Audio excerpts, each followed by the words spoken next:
What up, all you worship peoples? Thanks so much for joining me. I'm Nate Meist, and I love equipping worship leaders with helpful and encouraging content. And today we're going to start getting into some Christmas songs here, Christmas worship. I hope you're excited. This is Phil Wickham's version of Joy to the World. Let's get into it.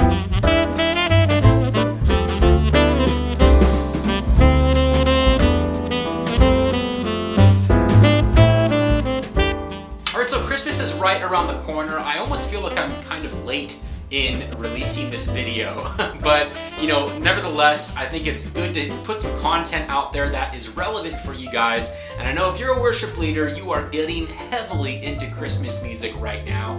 And I thought I would kick it off with Phil Wickham's version of Joy to the World, parentheses, joyful, joyful, because he does add the first verse of Joyful, joyful, we adore thee, the hymn, at the end of the song, which I think is a great fit. It totally works out contextually. I'm going to teach you how to play this song on an acoustic guitar. There is a lot going on in the production of this song, obviously, and it sounds amazing, but you might only have one instrument like this guitar, and you want to pull this song off for Christmas, and I don't blame you. So I want to help you pull it off. I'm going to give you a few strumming patterns and show you the chords and all that good stuff so you can pull this off this Christmas season. There are three main things we're going to be going over this video like we always do. The first thing we're going to be looking at is the key and capo placement, the key that I'm playing it in, the key that it was originally done in, and how to use your capo to cover a few other different keys if you'd like. The second thing we're going to be going over are two strumming patterns that will get you through this entire song, and I'll show you those. And the third thing we'll go over are all the chords. As I play through the various sections of this song, I'm going to have these handy chord diagrams up here in the upper right hand corner so that you can pause the video and kind of study the finger placement that I'm using for all the various chords that I'm playing throughout this song. Don't forget that this video is time-stamped. I have segmented the video into the different sections that I will be playing through, the different sections of the song, really, so you can use your mouse and hover over the time bar at the bottom of the video, or click if you're using a device, tap on the time bar there, and you'll see that there is different sections to this video, so you can fast forward to whichever section is most relevant to you. Alright, so key and capo placement. I have my capo on the first fret here because the song was originally recorded in the key of, I guess you'd call it C sharp or D flat. Which basically means that you have your capo here on the first fret, or the space before that first fret bar, anywhere there. And if you play in the C position, you'll be in the originally recorded key. Similarly, you can put your capo on fret number 6 and play in the G position, and you will be in the originally recorded key as well, C sharp or D flat, whichever you want to call it. After playing around with a few different keys for my voice, personally, I found that the key of B works, which means that I'll have my capo on fret number 4, and I'll play in that same G position, and I'll be in the key of B. So positionally, this is what I'll be showing you today, the position of G. Okay, but it's really easy because if you wanted to play in the originally recorded key, you could play the exact chords that I'm going to show you today and just move your capo up to fret number 6 and you'll be in that originally recorded key. Additionally, if you wanted to place in some other keys, like maybe B is too low for you, you just want to go maybe a half step down, you could go to fret number 5 and you'll be in the key of C with the G position. Like I already showed you, fret number 4 is the key of B.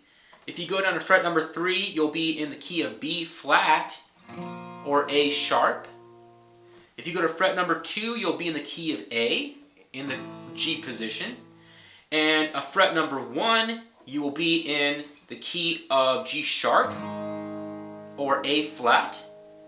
And if no capo at all, if you're playing in the G position with standard tuning, you're going to be in the key of G, because it's the G position. Alright, strumming patterns. As I mentioned before, I'm going to be showing you two different strumming patterns that will get you through this entire song. So let's go over the first strumming pattern. This strumming pattern will be used for the very first verse, the intro and the first verse, as well as a few parts within later verses and the ending part when they go into joyful, joyful. So this is the first strumming pattern for those various sections. So 1, 2, 3, 4.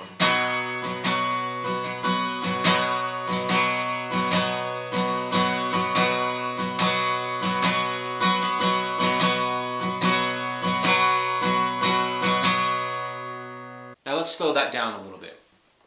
So 1, 2, 3, 4, down, up, down, up, up, up, down, up, down, up, down, up, up, up, down, up, down, up, down, up, up, up, down, up, down, up, down, up, up, up, down.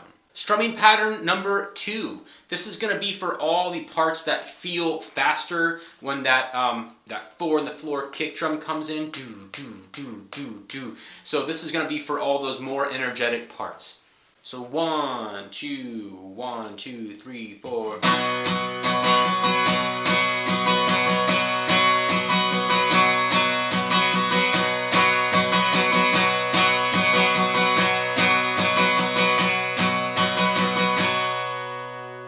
Alright, let's slow that down. So 1, 2, 1, 2, 3, 4, down, down, down, up, down, up, down, down, down, up, down, up, down, down, down, up, down, up, down, down, down, up, down, up, down. Now, just a quick caveat to those strumming patterns. You're going to see that I play them in different ways in different sections. Sometimes I'll play it super light, sometimes I'll play it very energetically, more intense than other areas of the song. And you're going to see how I use those strumming patterns. So it's not just using this strumming pattern with one level of energy. It's utilizing that same strumming pattern but with different levels of energy, giving the song some good dynamics and not just playing it at the same volume, same level of energy throughout the entire song, which would get, very bored, very tedious, so you don't want to do that. All right, let's play through the intro of the song using strumming pattern number 1. So 1, 2, 3, 4.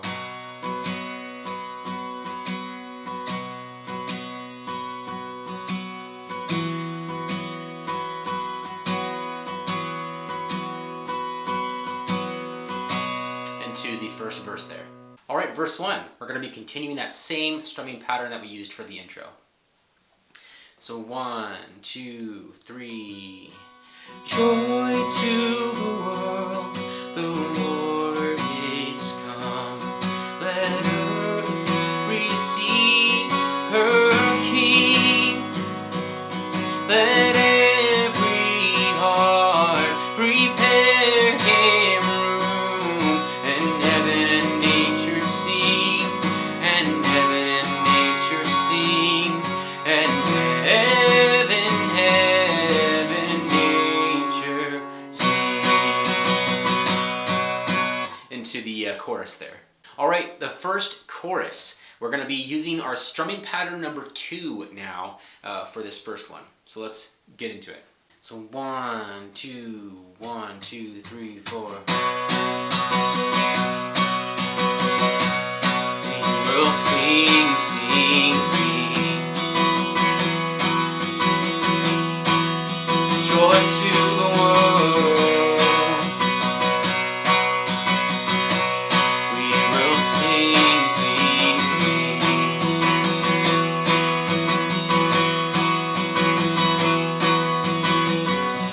And then into the second verse. All right, verse number 2, we'll be continuing the same strumming pattern that we just used for the first chorus. Strumming pattern number 2. Let's do it. So 1, 2, 1, 2, 3. Joy to the world, the Savior reigns. Let men their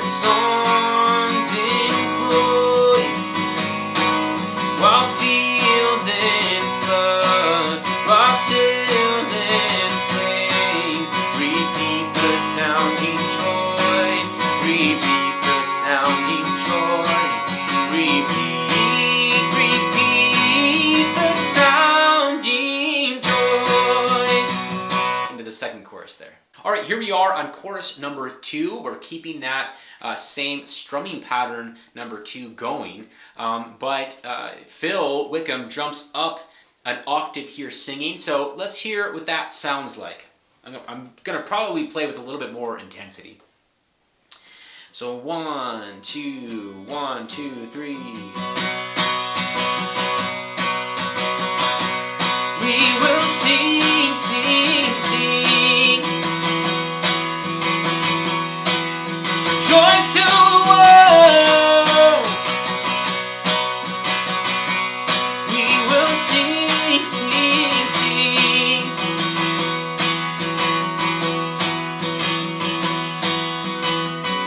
And then into the third verse. All right, verse number 3. I was kind of experimenting with the strumming patterns for this verse, and I found that it was really interesting to start with strumming pattern number 2, the more energetic one, and then to go into strumming pattern number 1 again when you start singing Wonders of His Love.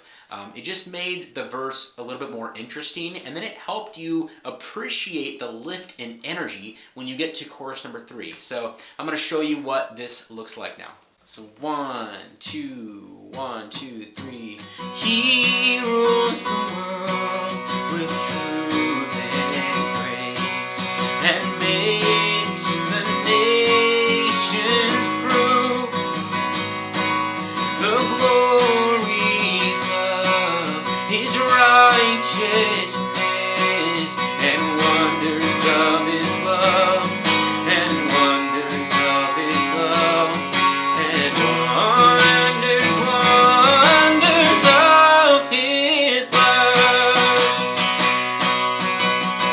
To chorus number 3. All right, chorus number 3. This is exactly like chorus number 2, so you can reference that and what I taught you there to do chorus number 3. All right, the bridge. This is kind of the ending of the song. For the first half, I'm going to be using strumming pattern number 1, and then to give it some more energy, which if you listen to the album version, the second half comes in with a lot of energy. I'm going to switch to strumming pattern number 2 for that second half, and I'm going to jump up an octave vocally, which it's pretty high for me, but I feel like the song kind of calls for it. And I was going to tell you that just take some creative liberties on this part, because you know, you might not have a choir, you might not have extra vocalists to cover these parts, so you might have to play around with the keys to see which is the best range for you to be singing in so that you can hit these parts with some energy. But the key of B works for me. It might not work for you. Singing down an octave and then going up an octave might not work for you. So you gotta play with these songs. And I would encourage you with every worship song to make it right for you. Make it so that you can lead it with confidence and with energy. Anyways, rant over. Let's go through this bridge now. All right, so 1, 2, 3.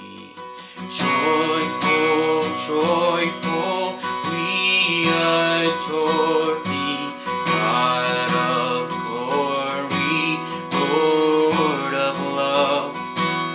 Hearts unfold like flowers before Thee, hold me to the sun above.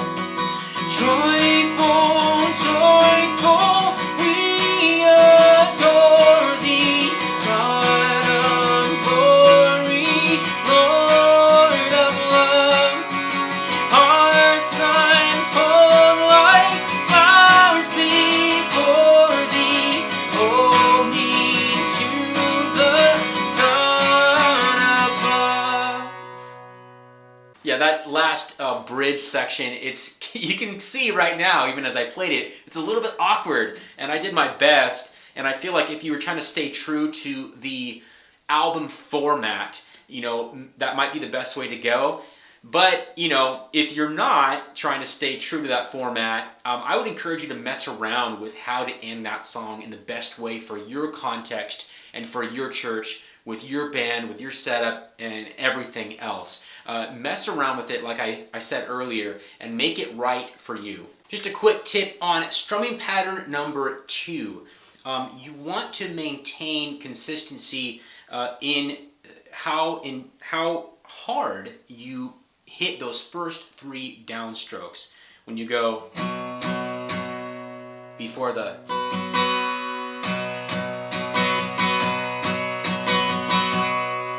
And even I was struggling to do this because it might turn into.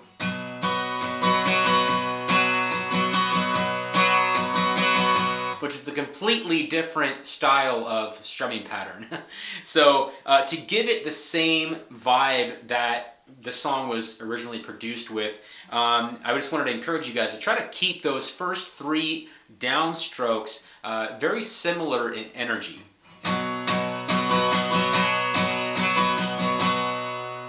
So that is our first worship Christmas tutorial of 2021. I hope that you guys are having fun getting ready for Christmas. You know, I know the general consensus when you mention Christmas songs around worship circles is like, here we go again. But don't let it be like that, man. You can be excited about these Christmas songs, find some cool additions to do, and, you know, bottom line is it's challenging, and that's a good thing. It's a good thing to, you know, throw some different stuff at your team and at yourself for that matter, and just to have fun with it. You know, accept the challenge, embrace these songs. These songs are so special and they are near and dear to the hearts of so many people, and you're gonna bless your church by playing them. That's the bottom line. So get into these songs. I hope that this video helps you to do that. If it did, why don't you give it a like and maybe even subscribe so that you don't miss future worship tutorials. I'll see you guys in the next one.